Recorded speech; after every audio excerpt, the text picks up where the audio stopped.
33. I shook that day off, had Patrick over to the apartment for Chinese takeout with Angie, and what's with the red box thing on the West Coast, and did my best to relax. I wasn't sure which witness Renfro would be calling first the next day, but he'd been clear he wasn't going to admit the video, and that meant I needed to look at it again and figure out what he didn't want the jury to see. I watched that thing 11 more times and couldn't identify a single frame, if digital video had frames, that would prove Robert Reeves innocent. On the other hand, I didn't see anything that definitively proved him guilty either.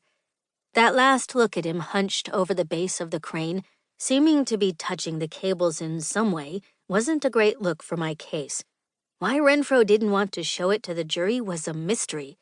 So, as I always do when I have a mystery, I called Nate while Patrick and Angie watched Torn in the living room. Patrick is not one of those actors who can't bear to see himself on screen. He's very serious about it and seems to be taking mental notes, but it doesn't make him suffer.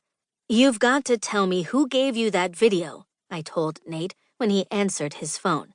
"Why?" "Why? You don't think it's relevant to the case? I need to know the source so I can figure out how likely it is to have been sent by someone who wants to prove to me that my client is guilty. Like, for example, the people who have kidnapped me and pretended to blow up a car I was riding in because they wanted me to drop the case." Nate made a sort of gargling noise in his throat to the point that I wondered if I should hang up on him so I could call 911 and report a man drowning in his own house. Assuming Nate was in his house. Finally, he stopped doing that, as I guessed it was his thinking sound, and said, "You realize I'm trying to protect the source." "Not from me. You don't protect the source of valuable information from the client who's paying you," I pointed out. There was no gargling this time, but a low hum. I began to fear that Nate had become a white noise machine, or dropped his phone next to one. "Let me call the source and ask permission," he said. "I'll call you right back." "And then you'll tell me either way, right?"